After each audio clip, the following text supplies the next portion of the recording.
mzalishaji wa mbegu za karanga. Niko wilaya ya Mbozi, mkoa wa Songwe. Leo nipo shambani kwangu kwa ajili ya kuvuna karanga aina ya Naliendele 2016 kama zinavyoonekana kwenye matuta hivi. Kwa kweli hizi mbegu zinafanya vizuri sana kwenye uzaaji.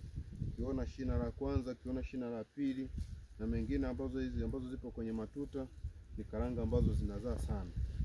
Hii ni mbegu bora ambayo nimeizalisha mimi mwenyewe kwenye shamba langu, ambayo natarajia pia kwamba nitaweza kuwauzia wakulima ambao wanahitaji hizi mbegu. Hapa huu ni mfano wa karanga ambao tunataka tuhesabu kwamba kwenye shina hizi mbegu unaweza kupata karanga ngapi.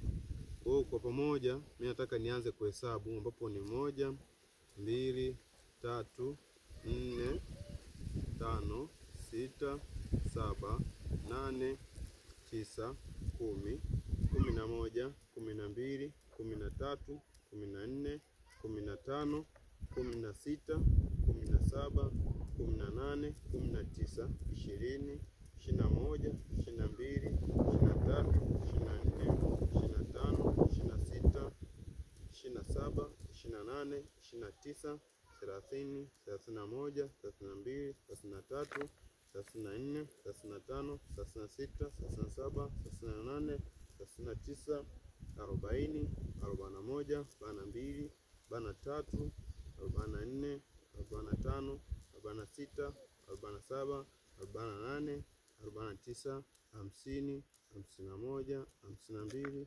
53 54 55 56 57 58 59 60 61 62 63 64 65 66 67 68.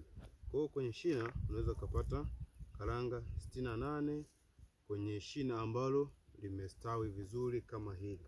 Kwa hata ukiangalia mashina mengine haya unakuta karanga hazipungui 60 na au 50 na kitu.